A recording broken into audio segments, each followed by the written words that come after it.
Hi everyone, I'm Lisa from Down to Earth Gardening and Design. Welcome to today's video, which is on clematis. These clematis are so stunning. I'm over in my daughter Hannah's garden here. Sometimes we call it a cottage garden, but it is also a sensory garden. The kids love being out here and just gardening with us and having a little fun out here.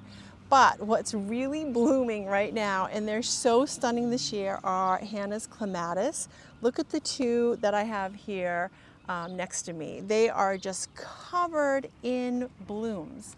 So today's video, I want to show you our clematis. If you'll remember last year, I planted a few new varieties over at my house around my boulder walls, because sometimes, we plant the clematis with some trellises, arbors, pergolas, but other times we plant them to drape like I did at my house. So I wanted to give you an update on those and just talk about my favorites, because we all want to put what we really love in our garden. You should absolutely love your plants. So favorites are important, you should love them. And I do have a couple that are cute, but probably not my favorites, because we only have so much real estate in our garden, so we really want to be selective. So let me talk about each one a little bit and just show you how glorious they are right now. First, we have to talk about the clematis next to me, and it is Dr. Rupel. And what a stunner this is. It's such a focal point in this garden and adds some really fantastic vertical interest. It has large bicolored flowers. It's a reliable bloomer. The blooms can get up to 8 inches in diameter, and you can also get another light rebloom in the late summer, which you will find with a lot of your clematis, and many of which we're going to list today. Next, also on the arbor behind me, is Crystal Blue. So it has lilac blue flowers with some silvery mauve pom-poms. It is a long bloomer, and it really has all the frills and thrills. It blooms like crazy, and each year it looks better and better.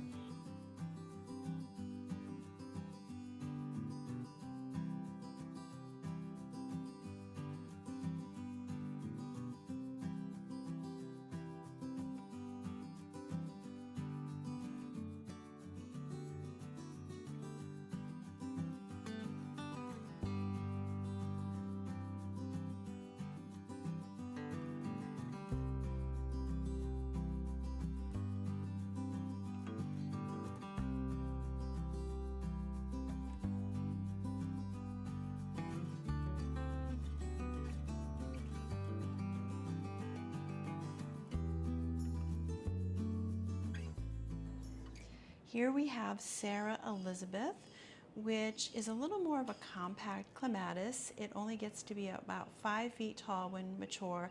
Great for small spots, smaller gardens, and even containers. And you can also see it here on my daughter Hannah's mailbox, which is a great application for it. So another compact clematis is Bernardine, and this is the second clematis that we have framing my daughter Hannah's mailbox, which is perfect for this spot here. It has large pale lavender blue petals that are almost blue and star-shaped.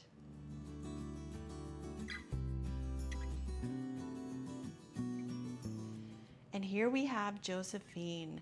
This is one of the best double clematis that I have personally seen.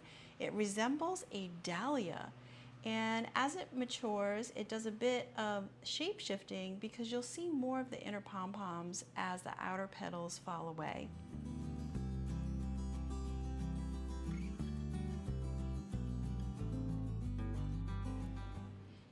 And here we have Sally alongside a waterfall, and I love this application here. It has contrasting petals that are pink and mauve, and it is another compact clematis coming in at about 5 feet tall. Here we have Stand By Me, and I mentioned that some of these are not my favorites, and while it is cute, it is more of a bush style clematis. So It does well in the front of your cottage garden or your borders, and I really just love the bluebell shaped flowers on it. But it is a non-vining, so just make sure that you use it in the correct application. And here we have Tranquilite. It has icy blue or light purple blooms, a little bit of white hint to them. It's more of a compact clematis, but it flowers from top to bottom. So this is the one that I did plant just about a year ago in another video, and it's doing quite well here. Here we have Jacmani, such a vigorous grower here. I wanted to show you the buds on this, and then again when it's in full bloom. It was really the first modern large flowering clematis introduced way back in 1862. So it's a bit of a sentimental clematis, very popular and familiar.